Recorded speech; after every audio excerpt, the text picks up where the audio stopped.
Imagina un mundo sin cálculo, sin las ecuaciones que describen el movimiento de los planetas, sin las fórmulas que optimizan la arquitectura de los rascacielos y sin los algoritmos que hacen posible la tecnología moderna. Comenzamos en la antigua Grecia, donde Eusodo trabajó en un problema que parecía simple, pero que requería una solución ingeniosa. Eusodo, un discípulo de Platón, desarrolló la teoría de proporciones, una herramienta esencial para medir magnitudes que no podían compararse directamente. Pero su verdadero legado fue el método de extracción. Este método permitía encontrar áreas y volúmenes de figuras geométricas al aproximarse a ellas cada vez más, utilizando formas más simples. No muy lejos de ahí, otro gigante surgió, Arquímedes. Considerando uno de los más grandes matemáticos de la antigüedad, Arquímedes se enfrentó al problema de calcular áreas y volúmenes, especialmente figuras como la parábola y el cilindro. Utilizando su propio método de extracción, Arquímedes fue capaz de calcular el área bajo una parábola y el volumen de cuerpos sólidos con una precisión asombrosa para su época. Sus métodos de integración no solo anticiparon el cálculo integral, sino que también sentaron las bases para la matemática que hoy consideramos elemental. Damos un salto en el tiempo hasta el siglo XVII, una era de descubrimientos y revolución científica. Aquí encontramos a Pierre de Fermat, un matemático francés que sin proponérselo plantó las semillas de lo que más tarde se convertiría en el cálculo diferencial. Fermat se interesó en problemas de máximos y mínimos, buscando el valor exacto en el cual una función alcanza su punto más alto o más bajo.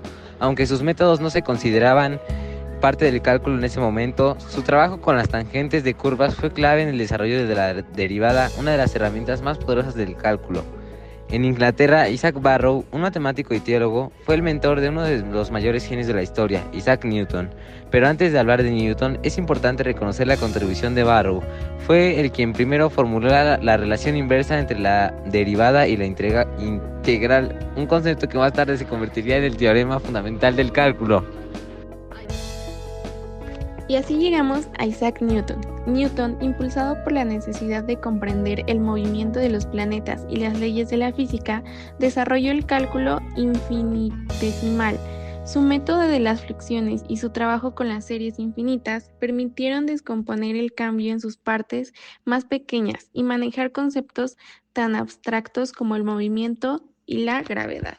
Pero Newton no estaba solo en esta búsqueda. En Alemania, Leibniz desarrolló su propio enfoque del cálculo de manera independiente. Introdujo la notación moderna que hoy utilizamos, las diferenciales y los integrales, que nos permiten trabajar con el cálculo de manera más intuitiva y sistemática. Los hermanos Jacob y Johann Bernoulli continuaron el trabajo de sus predecesores, aplicando el cálculo a problemas prácticos y teóricos. Jacob Bernoulli, con su trabajo en series infinitas y teoría de probabilidades, amplió los horizontes del cálculo integral. Johann, por otro lado, fue un excelente maestro que difundió el cálculo por toda Europa, resolviendo problemas clave como la braquistócrona, una curva que minimiza el tiempo de descenso de un objeto bajo la gravedad.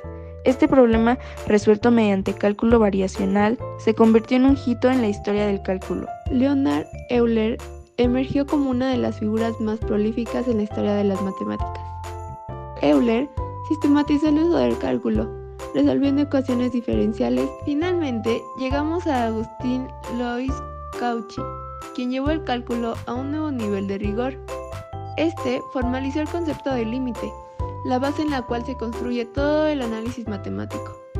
Gracias a su trabajo, el cálculo se convirtió en una disciplina rigurosa y bien definida, capaz de abordar los problemas más complejos con precisión y exactitud.